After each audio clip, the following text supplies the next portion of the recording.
Պարոն Մանուկյան, քաղաքային իշխանությունը նախաձեռնել է հիմնել ստեղծել երթևեկության կառավարման կենտրոն, ինչ է դա իրենից ենթադրում, ինչով են դա պայմանավորում նրանք, ինչ անհրաժեշտություն կա այդ մասով եւ ինչ քննադատություն ունի, հա, ընդդիմությունը։ Տեսեք, արդեն ստեղծվել է այդ կառույցը ստեղծվել է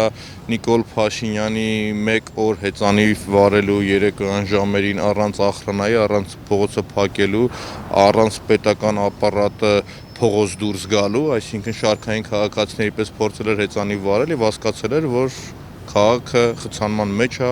քաղաքը կառավարման խնդիր ունի եւ որպեսզի ցույց տան, որ իրանք գործ են անում, ոնց որ Նիկոլ Փաշինյանի ցանկացած ձախողված օպերացիա, այս պարագայում նույնպես այս մարդը որոշեց, որ մի բան պիտի անի ու որոշեցին, որ դա պետք է մեր հարկատուների վրա արժենա շուրջ 500 միլիոն դրամ։ Նախնական էր 500 միլիոն դրամ, որովհետեւ մենք Երևանի բյուջեն եկող շաբաթ կհաստատենք եւ պարզվում է, որ այդ բյուջեն շուրջ 750 միլիոն է։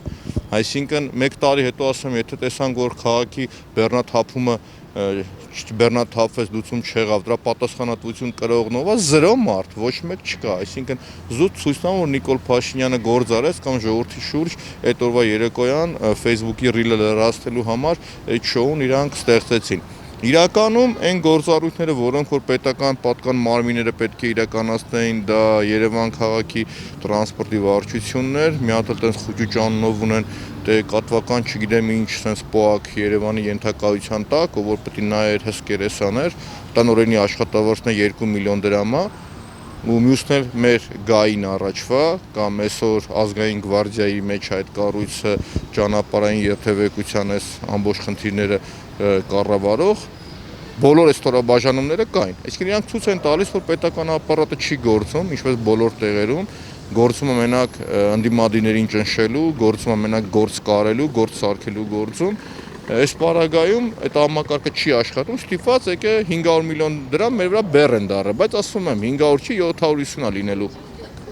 Ինչ եք դուք առաջարկում, որն է հա ձեր այլընտրանքայինը, որ ասեք, այս մի արեք, սենց արեք։ Տեսեք, կոնկրետ ես կոնցեպտուալ լուծում եմ առաջարկել, ոչ թե բեկորային, այսինքն 160,000 սարքենք կայանման վճարը, որը ապօրինի էր, կամ ինչ-որ մի հատ կենտրոն ստեղծենք, որը 750 միլիոն կարժենա, այլ տեսեք, համար առաջինը որ կա, դու պետք է հասկանաս հոսքերի կառավարումը, այսինքն նույն հոսքերի կառավարումը խելացի կառավարում լինի, առավոտ շուտ լույսացույցերն այնպես աշխատի, որ քաղաք մտնող հոսքը շատ լինի, երեկոյան դուրս եկողը շատ լինի։ Հաջորդ խնդիրը որ կա, դու պետք է փողոցի թողունակությունը մեծացնես։ Փողոցի թողունակությունն այս պարագայում մի տարբերակ կա լուծելու, երբ որ փողոցում չթողնես ավտոմեքենա կայանվի, այսինքն 30%-ով փողոցի թողունակությունը կավելանա, բայց դրա արդյունքում դու պետք է քաղաքացուն ցույց տաս, թե նա որտեղ գնա կայանի։ Տեսեք, հենց հիմա որ մենք կանգնած ենք այստեղ, ես իրանց լուծումն առաջարկել եմ, ուղղակի արդեն այդ լուծումը իրանց ամենավառ երազում չեն տեսնի։ Այս այգու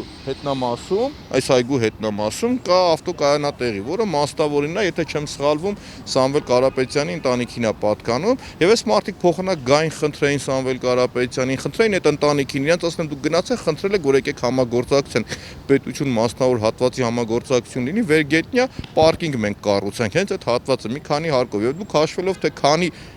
պարկինգի, քանի ավտոկայանատեղի հարց եք լուծում, քանի կայանատեղի հարց եք լուծում, այդքան տեղը մի թողեք ավտոմեքենա կայանի, ասեք այդ մարդուն դու կարող ես պարտադրել, որ դու մի կանգնի Մաշտոցի պողոտայում գնային հետնամասում կայացի, բայց դրա փոխարեն իրանք ընտրում են օրինակի համար բռնեն այն մարդը, որը կարա մեր պետության, մեր երկրի համար օգուտ բերի, այդ մարդուն բռնեն տանեն կալանավորեն, ապօրինի ձևով։ Հաջորդը մենակ այս տեղը չէ։ Օրինակի համար Միասնիկյանի արձանի այդ հատվածը, որ տեղ կա, որը նախորդում շատ երկար ժամանակ դրա պրոյեկտները կար, Սախարի հրապարակում, պլանի գլուխ հայտնի, շրջանայինի Սասի հետևը, ես իրանց Սասի հետևը պատկերացնում եմ, որ ստոր գետնյա պարկինգ պետք է կառուցեք։ Իրանք գալիս են ինձ լուրջ դեմքով ասում են, իսկ գիտեք, այնտեղ մի հատ ֆանտան կա, այդ ֆանտանի տակի հատվածն ինչ ենք անելու։ Ձեր գլխին կպնի այդ օրինակի համար։ Չեք կարող հասկանալ, որ այգիներ կան օրինակի համար, Եվրոպայում այդքան գնում եք վայաժների, մեր փողերն էլ ուտում եք այդ հաշվին։ Այնտեղ այդ այգիների ֆանտաները վերև է։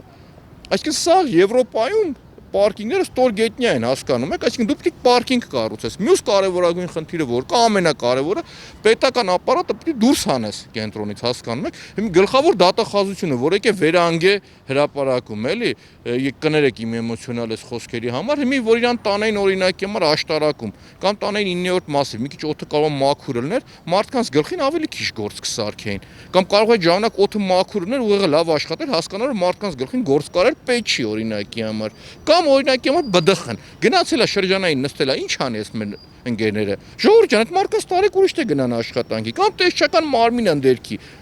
ամեն շաբաթվա մեջ 2 շաբթի թե 5 շաբթի չեմ հիշում, գործակարգավարական նիստը բոլոր մարզերից իրանց կառույցի ներկայացուցիչները գալիս են կենտրոն, հասկանում եք, իրանք եկան մեխանիկորեն ստեղծեցին այդ պրոբլեմը, ստեղծեցին, միանշանակ ստեղծեցին, հասկանում եք, հիմա այս մարդկանց պիտի բոլորին միասին հանես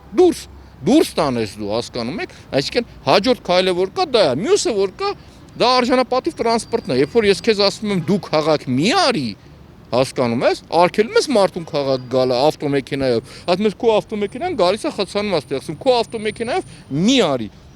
դու ես մարդուն ալտերնատիվ պիտի առաջարկես, ալտերնատիվ արժանապատիվ տրանսպորտն է, որ եթե ես իմ ավտոմեքենայով չգամ, հելնեմ իմանամ տրանսպորտը գալիս է, նստեմ տրանսպորտը կամ քաղաքի կենտրոն կամ ուրիշ տեղ։ Այսօր մեր քաղաքը 500 շարժակազմի պակաս ունի, 500, հասկանում եք։ Ինչ են արել իրանք, ոչ մի բան։ Նոր ավտոբուսը մոտակա 2-3 տարում մոռացեք, չկա, բյուջեն պլանավորված չկա, այդպես բան պետք է առնեն։ Հասկանում եք, մյուս կարևորագույն խնդիրը որ կա, արժանապատիվ տրանսպորտ հրամցնելն է։ Մյուս կետը որ կա, միասնական այս ավտոկայանատեղիների միասնական համակարգ պետք է լինի պարկինգների, այսինքն հավելվածը քաշես դու իմանաս որ օրինակի համար այս պարկինգում քանի հատ ազատ կայանատեղի կա, մյուսում որ կա, մյուսում որ կա, ամբողջ աշխարհում ապացուցված է 10-ից մինչև 50% խցանումները ստեղծում են պարկինգ մանեկող քաղաքացիները։ Հիմա մեր օրինակով նայենք, ինչքան է լինում որ պատտվում ենք անիմաստ, որպեսզի ավտոկայանատեղի գտնենք։ Էդ էլ հերիք չի մի հատ նոր դարել է կարմիր գծերը, մարդիկ պատտվում են անվճար տեղ գտնեն կանգնելու, հասկանում եք, էդ էլ մի հատ ուրիշ է ստեղծում։ Իսկ երբ որ դու ռեալ տեսնում ես որտեղ ազատ կանգառ կա,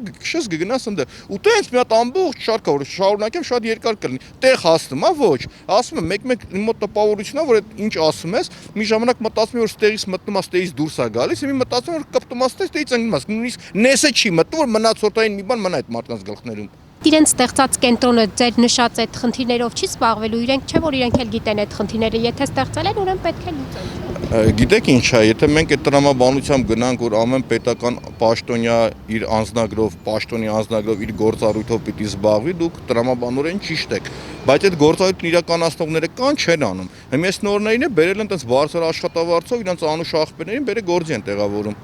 Պարոն Մանուկյան, խոսակցություններ կային, որ պետք է պայքար տանեն հին մեքենաների դեմ, հա, այդ օպելների, արգելեն նույնիսկ տաքսու տակ, հա, քշեն, դուք այդ խոսակցություններից տեղյակ եք։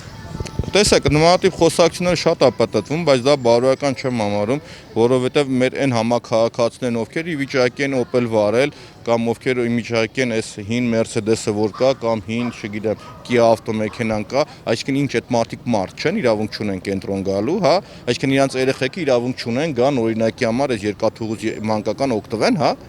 նորմալ է, դա դրա բարոյականը որն է, այսինքն ես հասկանում եմ որ Տիգրան Ավինյանի հայրը պիտակավորում է կամ ԿՊ-ն պիտակավորում է հին օպելի վարորդներին, բայց իմ համար դա ընդունելի չի։